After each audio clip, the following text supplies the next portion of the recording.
Europe এবং Africa এই দুই যে আছে মহাদেশ, তার মধ্যে দূরত্ব হচ্ছে মাত্র 14 কিলোমিটার সমুদ্রপথ, বাট সেখানে কোনো সেতু নেই।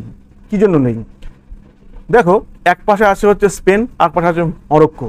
এর দূরত্ব হচ্ছে মাত্র 14 কিলোমিটার, আর এর মাঝে আছে জিব্রাল্টার প্রণালী, যা নাকি মাত্র 8 ঘন্টার মধ্যে পার করে যাওয়া সম্ভব। হচ্ছে আটলান্টিক মহাসাগর আর হচ্ছে ভূমধ্য মহাসাগরের মিলনস্থল।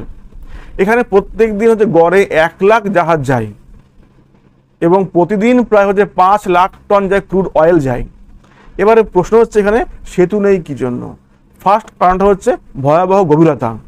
এই যে আছে এখানে জিব্রাল্টার প্রণালী, এর গভীরতা হচ্ছে 300 থেকে 900 মিটার বা প্রায় 3000 ফুট।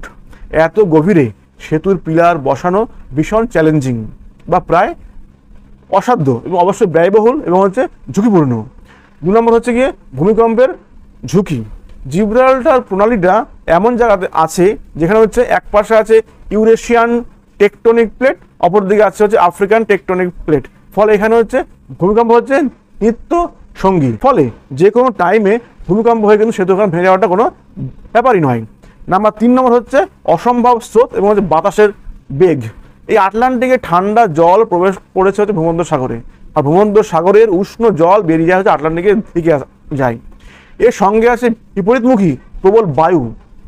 এই দুই বায়ুর যে প্রবল বেগ, তার ফলে সেতুর যে স্ট্রাকচার তা পড়বে হচ্ছে ভয়ঙ্কর চাপের মুখে, যার ফলে ওখানে প্রায় অসম্ভব হচ্ছে সেতু বানানো। তবে বর্তমানে জলের নিচ দিয়ে টানেল তৈরি করার প্ল্যানিং চলছে, তবে আদৌ সম্ভব হবে কিনা সময়টা আমাদেরকে জানাবে।